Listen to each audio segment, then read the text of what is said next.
Welcome to the Tech Mobility Podcast.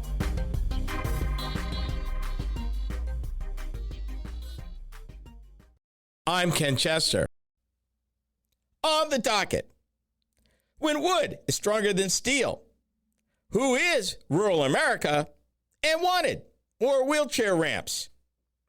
To join the conversation, be it to ask a question, share an opinion, or even suggest a topic for future discussion, call or text the Tech Mobility Hotline. That number, as always, 872-222-9793, or you can email the show directly if you prefer, talk@techmobility.show. Also, be sure to follow, subscribe, and like us on social media, our YouTube channel. For those of you that subscribe to Substack, I'm there too, as a proud member of the Iowa Writers Collaborative. My handle there is @Ken, the letter C, and Iowa. So that's Ken C IOWA. Check me out there. I know you're going to love it. From the Tech Mobility News Desk, I want to talk about crude oil. And specifically, I want to talk about shale oil. This is a piece out of the Wall Street Journal. And here's the headline. This is earlier in May. Here is the headline this past month. U.S. drillers say peak shale has arrived.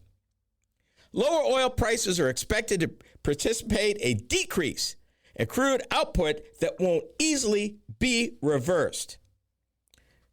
We're going to take you back to school now. We're going to take you an economics class. We're going to have a little talk here. The crude oil industry, the oil industry, the industry of research, development, exploration, drilling, pumping, processing, and delivery of crude oil and the products that they make out of it.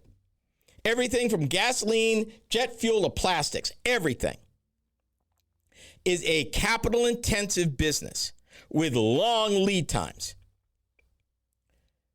What has happened in the last 50 years has been nothing less than miraculous.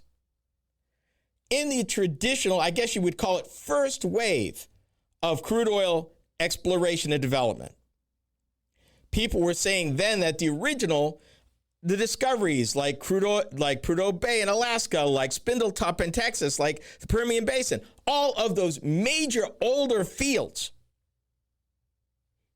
Big Oil was saying were played out by the 1970s. They were talking about peak oil in the 1970s. Then an interesting, phenomenal thing happened. They developed fracking. They developed computer models over time. As computers got better, they learned how to find the oil and how to reach it. So even older fields that were traditionally played out were kept online for many more years than would have been otherwise under traditional methods. Regardless how you feel about fracking, fracking is a major reason why they were able to get even more out of what should have been played out fields. Then came the ability to get oil out of shale oil, a whole different aspect to the industry. North Dakota came online as a big play. Permian Basin, we talked about. Eagle Pass in Texas. Whole new fields with whole new possibilities. So how do the economics work? They spend the money, millions, billions of dollars. They go into development. They go in exploration. They try to find it. If they find it, then comes the processing, actually putting in the infrastructure to extract the oil. Once that happens, then further infrastructure to deliver the oil either to a point where it can be sold or processed. And typically that means the chemical coast to Texas, and that means pipelines. You may have heard that if you follow financial news, you may have heard the term WTI, which is abbreviation for West Texas Intermediate. It's the type of crude oil that comes out of the ground in the United States. Those contracts they sell, and that's how the industry works. They sell for delivery in the futures contracts. It's how oil is bought and sold. It's a commodity. It's how that works here. What they're talking about is the delivery of that oil at a certain date, at a certain time, at the intersection of all those pipelines, which just so happens to be Cushing, Oklahoma. So WTI is priced for delivery at Cushing. at any given time. With every boom and bust, oil is up for a while, and when oil is up, all the developers and the wildcatters and the independents jump in to make money. The interesting thing about capitalism and the interesting thing about supply and demand, as more companies jump in to drill oil, as more oil comes onto the market, as more capability and processing comes into the market, it drives the prices down because there's more supply. Get prices low enough, and the opposite happens. They cap wells. They stop spending money. They don't do as much, and it forces prices back up. It's the boom-bust cycle of the oil industry, and folks have made and lost millions over the last 100, 120 years that way. Here's what's going on now.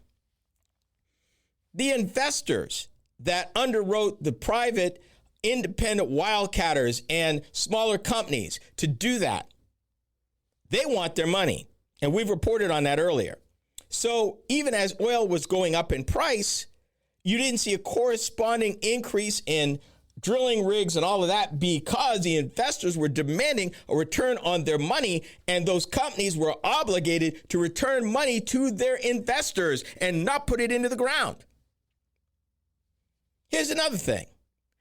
If they know that oil prices are falling, and right now OPEC is playing that card because their oil is so cheap to get out the ground, they can literally turn it on and off like a spigot.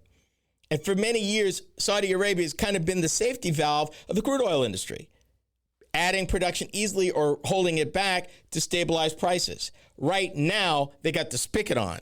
They're driving prices down. Here's the problem. For the average oil company to do what they do, which is the development and drilling and research for new crude oil, they need to make a profit. They need $40 a barrel oil. That is their break even. If oil falls below that, they can't make a return. If they can't make a return, they can't spend the money. And again, billions of dollars, and we're talking many years. This is not a 1 or 2 year return. It takes years to bring these fields in and get them up and running. Where we're at right now is a world where investors want their return, which means there's less capital available to actually take advantage of any new opportunities unless they are extremely lucrative. And I'm talking about at least $60 a barrel oil or more. And that's not where we're going. The interesting challenge of drill, baby, drill. The more oil you bring to the market, the lower price you're going to get for it. The lower price you're going to get for it falls below what you need to make your money back on the investment, the money you spent to get it and deliver it and develop it. So here we go. What are oil companies doing now? Well, they're telling us that the shale fields are about played out. Even with all their technological advancements, they're not going to be able to get more oil out of those fields, particularly where prices are right now. Prices would have to get real high to make it economically feasible to go for that last little bit in those fields. So even though we will see an incremental increase in availability of crude oil in 2025, it is it. From here, it starts to fall in the United States. All of that drilling for the last 10 to 15 years that made us energy independent in crude, extending old fields, exploiting shale oil fields, bringing all that online, made us the number one producer of crude oil and natural gas in the world. Well, those days are coming to an end as those fields get played out because this stuff is finite. So if you're a big oil company or an independent, what are you doing? You're going elsewhere outside the United States where the cost of development and research and all of that you need to do makes economic sense. But if it's outside the United States, you end up coming full circle again. Now we're back to importing. And then there's always been the issue of refining capacity and the availability of pipelines, which has always been a problem in the United States since it's been at least 30 plus or more years since a new refinery has been built. So even at the height, our biggest problem was not capacity, it was refining capability, being able to turn this stuff into what it needed to be. They say peak shale is here. It means prices go up from here, but even if they do, supplies are going to drop. It may not be enough to counteract the challenge. And that's where we're at in the industry today. It's called superwood, and it has a strength ratio that is 10 times better than steel. You are listening to the Tech Mobility Show. Are you tired of juggling multiple apps and platforms for meetings, webinars, and staying connected? Look no further than AONmeetings.com, the all-in-one browser-based platform that does it all. With AON Meetings, you can effortlessly communicate with clients, host virtual meetings and webinars, and stay in touch with family and friends, all in one place and for one price. Here's the best part. You can enjoy a 30-day free trial. It's time to simplify your life and boost your productivity. AONmeetings.com, where innovation meets connection. Get started today and revolutionize the way you communicate. Social media is the main place to be these days, and we are no exception. I'm Ken Chester, the Tech Mobility Show. If you enjoy my program, then you will also enjoy my weekly Facebook videos. From my latest vehicle reviews to timely commentary of a variety of mobility and technology-related topics, these short features are designed to inform and delight you. Be sure to watch, like, and follow us on Facebook. You can find us by typing the Tech Mobility Show in the search bar. Be sure to subscribe to our Facebook page. Social media is the place to be these days, and we're no exception. I'm Ken Chester of the Tech Mobility Show. If you enjoy my program, then you will also enjoy my weekly Instagram videos. From the latest vehicle reviews to timely commentary on a variety of mobility and technology-related topics, these short features are designed to inform and delight you. Be sure to watch, like, and follow us on Instagram. You can find us by typing the Tech Mobility Show in the search bar. For those of you that listen to podcasts, we have just the one for you. Hi, I'm Ken Chester. Tech Mobility Topics is a podcast where I upload topic-specific videos each week. Shorter than the full show, these bite-sized programs are just the thing, particularly if you're interested in a particular topic covered on the weekly radio show. From Apple Podcasts to iHeartRadio and many podcast platforms in between, we got you covered. Just enter Tech Mobility Topics in the search bar wherever you listen to podcasts.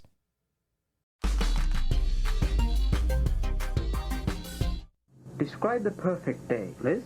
Well, we're driving to the lake. The kids watch a DVD, and Joe and I have some quality time. Joe? Okay, we're barreling along. The Hemi's kicking some serious butt. Then we fish. Ah, see, you're not traveling in the same vehicle. The all-new Durango. Big size, smooth ride, Hemi power. What a quack. The all-new Dodge Durango, starting under $26,600. DVDs. Does anybody still have those? And do you even remember what they were before streaming back in the day? And oh my God, a new Durango at $26,000, double that. And by the way, that was from 2005, but you can't touch a Durango for less than double that now, at least. And it's a bigger vehicle. But the days. Still, though, you can get it with a Hemi. In fact, they make a performance version that is just sick. Thing is fast. And it makes you ask, why do you need an SUV that goes that fast? I haven't answered that question yet, except when I did review it a few years ago. It was sure fun to drive, but I wouldn't want to put gas in it because I couldn't afford it because it drinks gasoline. But it was fun.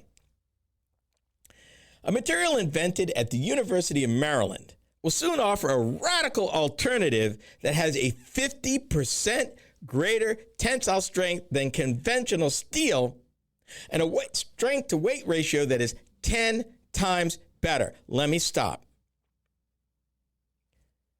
It's 50% stronger and has a strength-to-weight ratio that is 10 times better than steel. It's lighter, tougher, and actually locks away carbon. It's called superwood. And after 7 years of development, mass production of the material will start this summer. This is topic A. Now, before you figure out, and before you say, well, they've added something to it, it's not really wood. Actually, it is. It's a process. And it's amazing what they're doing and the fact that they would do it. So let me first explain the process a little bit and then walk you back. The reason why everybody is looking to displace steel is that while it's long anchored modern construction, producing 1 ton of steel emits nearly 2 tons of carbon dioxide. So for every ton of steel you get 2 tons of greenhouse gases. This process that they're talking about, they've been working on for about 10 years, and they documented the work in a 2018 Nature paper that revealed a method of transforming ordinary wood into a substance rivaling titanium alloys. They can use any kind of wood, a wide variety of wood. So, number one, they're not growing a special imported from somewhere crazy, cultivated specifically with properties type of wood. No, this is your typical wood in any forest. It's what they do with it or to it that makes it work. And it's just amazing. Now, they say that superwood is making it is a complex process, but it requires two primary steps. First, lignin. It's a polymer that stiffens wood. It's naturally occurring, and it gives it its brown hue. They partially dissolve it. Now, this is counterintuitive. They take the stuff that binds wood together, and they partially dissolve it using food-grade chemicals. They're not even having to use anything caustic or bad. This is just regular food-grade stuff they're using. And the trick is to move just enough of it to maximize hydrogen bonding between cellulose fibers without compromising its structural integrity. Then comes the fun part. Next, the wood is compressed at 150 degrees, and that is Fahrenheit, not Celsius. It's not that hot. It's barely a little bit hotter than your hot water in your bathroom. So let's get this straight. They're using food-grade chemicals. They're using wood grown naturally. Nothing special about it. They haven't cultivated it different. They haven't messed with its genes at all. Just regular wood. And they're removing a bit of the lignin, and they're applying, after they've done that, 150 degrees of heat. They compress it at 150 degrees, collapsing its cellular structure into a dense matrix. The combination of those processes gives you material 5 times thinner than the original wood, but 12 times stronger and 10 times tougher. It's still wood. The beautiful part about that wood while it was growing, it was grabbing carbon and sequestering carbon out of the atmosphere. So you're using a material that actually helps the environment by removing carbon while it was growing. Unlike steel, when it's made, that's putting 2 tons out there for every ton you make. Let's take it a little further. This molecular reconfiguration eliminates wood's inherent weaknesses. Natural wood is porous and prone to rot, but superwood's tightly packed cellulose fibers create a barrier against moisture, termites, and even fungi. Would you believe that it has a Class A fire rating? And get this now, superwood gets the rating without chemical flame retardants being added. And what's the secret? Again, it's its density, which starves flames of oxygen. Lab tests proved its ballistic resistance too. A projectile pierced untreated wood, but it lodged halfway through a same thickness superwood block. Again, it's the density. Unlike steel or carbon fiber, it requires no energy-intensive smelting of synthetic resins. Let me read it again because I know what you're thinking. You're saying, okay, all this sounds great. But how big is the energy inputs to make all this stuff? Let me read it again. Unlike steel or carbon fiber, it requires no energy-intensive smelting or synthetic resins with all the nasty after products. Because, of course, the smelting plant puts nasty heavy metals both in the atmosphere and in the ground around it. None of that here. Because remember, they're removing part of the naturally occurring material with food-grade chemicals. So you're not getting caustic, nasty, funky stuff. Food-grade, it's edible. Food-grade chemicals to remove it. Initially, it took weeks to make a single plank of superwood. But the team at InventWood streamlined the process to just a few hours, enabling bulk production of the material. They recently got capital, $15 million worth of capital, to build their first facility in Frederick, Maryland. And they're going commercial this summer. And they expect to produce 1 million square feet of superwood annually, focusing initially, on interior finishes for commercial and high-end residential projects. A second phase this fall will introduce exterior-grade panels for siding and roofing. They envision structural beams and columns within a few years, pending certification. Their plan is to build a larger facility that will scale over 30 million square feet, allowing use in infrastructure and large developments. I want to throw in right here, you may have heard, because you're thinking, I'm sure you are, where we called, I believe it was, I don't have the title, but it was a pre-manufactured wood that used glue.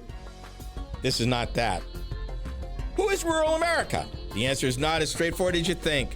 We consider a white paper on the subject next. This is the Tech Mobility Show.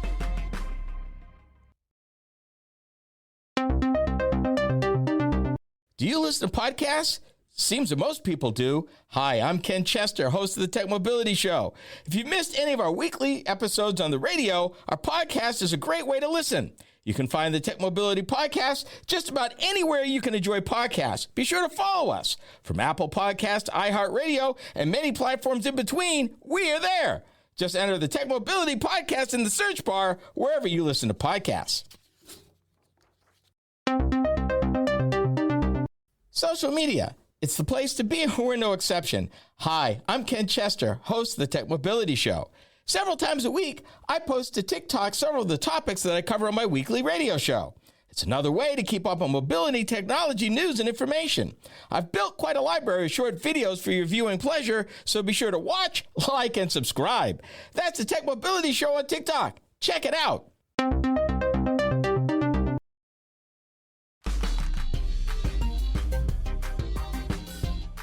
Here's a simple question with a complicated answer.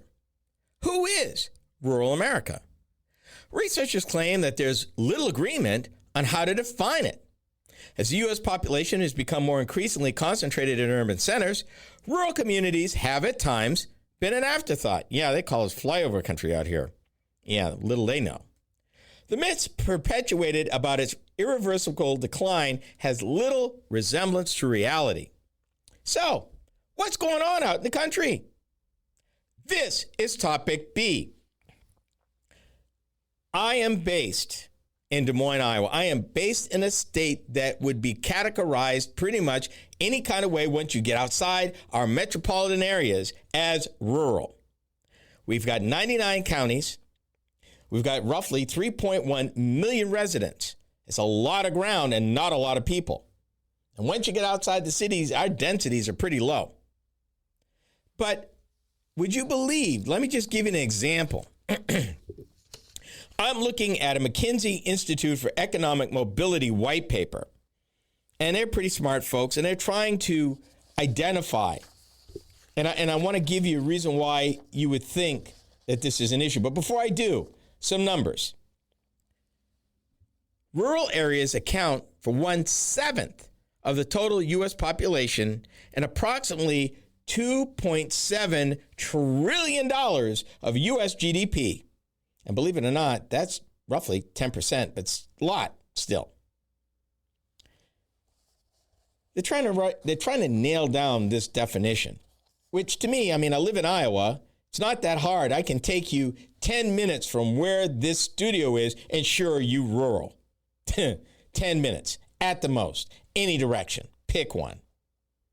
But it's an issue. Across the federal government, 5 agencies use 5 distinct definitions for rural, different definitions. And this lack of clarity has had a profound and lasting impact on rural communities and the individuals who live there. And this debate, it's not academic. Government stakeholders use different definitions that can lead to inconsistent policies, obstacles to interagency coordination, and greater difficulty in effectively allocating and distributing resources. Here's an example. The variance among federal agencies' definitions result in a population range of between 45 million to 50 million for rural America.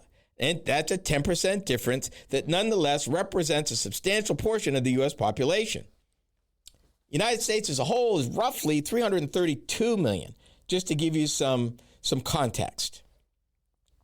The U.S. Department of Agriculture, better known around here as the USDA, the U.S. Census Bureau, and the Office of Management and Budget classify 1,570 counties, that's about 49% of the 3,233 counties across all U.S. states and territories, as rural. So almost half our country, county-wise, is rural. However, up to 846 counties, roughly 26% of the total, may be categorized as rural or urban, depending on a specific agency's criteria. A fluctuation especially common in certain eastern U.S. regions. That would not be a problem in Iowa, Minnesota, Nebraska, Kansas, North and South Dakota, Oklahoma, and even most of Missouri. Wouldn't be a problem out here. That leaves county leaders to determine their eligibility under different definitions and navigate processes for multiple agencies. They could even be unaware of available resources and programs from relevant agencies. Now, to McKinley's credit and their wisdom, the rest of the story they're going to talk about, they're using numbers from the USDA, which the reason why I'm thrilled is that is kind of the predominant agency out here in rural America, particularly in Iowa, when it comes to planting, working with farmers, economic development. It's the USDA. For their research, they selected the USDA's definition of rural. According to the classification, USDA, 61% of U.S. counties, that's 1,981, are considered rural. 39%, 1,252, classified as urban. In 2023, they estimate 46.3 million Americans resided in those rural counties.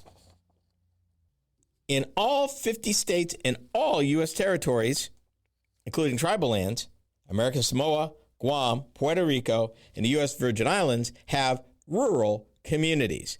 Now check this out. In all, rural communities make up approximately 71% of the geographic area of the United States of America.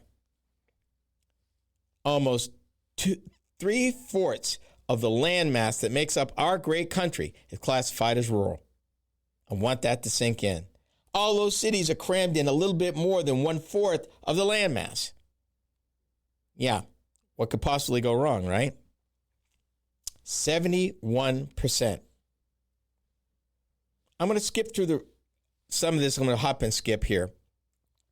They talk about rural America becoming more diverse, and they've experienced a gradual increase in racial diversity, about 3%, still growing. They talked about education, and this is where stuff starts going in different directions. And what they're saying is basically rural America is not a monolith. Everything is not happening the same way everywhere. In some cases, they're talking about GDP in rural counties from 2010 to 2022 increased 15%. Median household income grew 43% to reach an all-time high of nearly $60,000 a year, which, by the way, is $10,000 more than the average income in America. They say, yes, rural America has shown consistent progress, but they lag their urban counterparts. And they say that decreased labor force participation and lower levels of relative growth highlight opportunities to further unlock rural America's economic potential. Here's something you didn't know. Rural America has a reputation as America's agricultural heartland, particularly here, particularly in Iowa. We're number one in corn. We're number one in soybeans. We grow a lot of hogs and beef and a whole lot of other really cool, amazing things. But across all those counties, farming only accounts for 7% of employment in rural communities compared to 2% in urban counties. And I'm surprised 2% is that high in urban counties. Here's something else you didn't know. The top industries by share of employment in rural areas are government, manufacturing, and healthcare. Government and healthcare didn't surprise me. Manufacturing does, I think. But there are a lot of small mom and pop businesses. Farmers are very astute people and very ingenious. And I can't tell you how many small businesses, if you drive around Iowa, that you would find that grew from a farm and may in fact still be on a farmer's property, employing people, churning out cool stuff.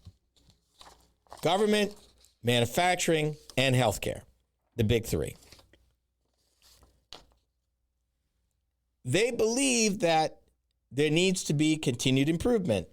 We talked about the availability of broadband and other things that will help rural America grow even more and attract more employment, attract more laborers, attract more workers. There's a lot of ground to cover here, and we'll be covering it because this is just the start of their little paper. They're going to come out with more details, and I will be sharing them with you. In the last 4 years, Iceland has built almost 1,800 wheelchair ramps. Why can't America? We are the Tech Mobility Show.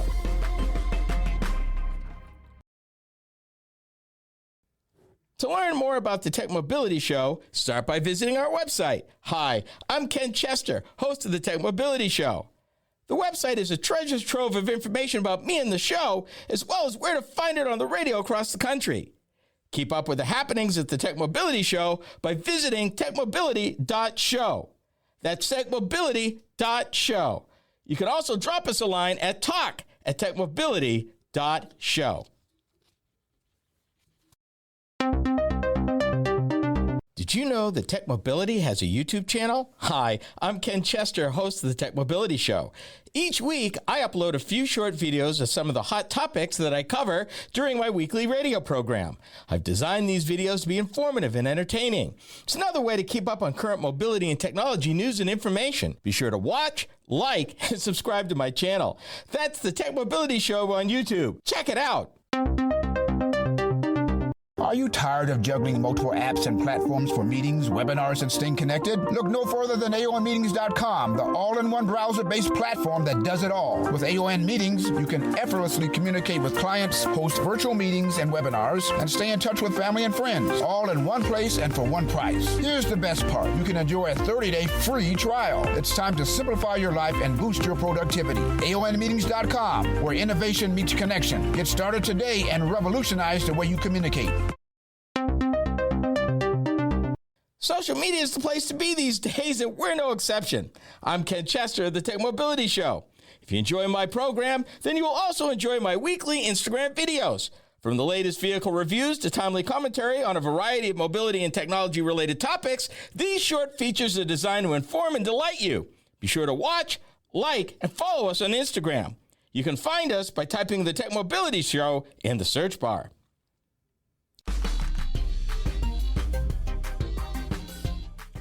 Wheelchairs.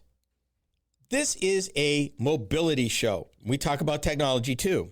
And that means everything. If it rolls, it's open for conversation. We've talked about a lot of things during our visits together over the years. We've talked about space hotels. We've talked about autonomous vehicles, probably more than you'd like. EVs, you name it.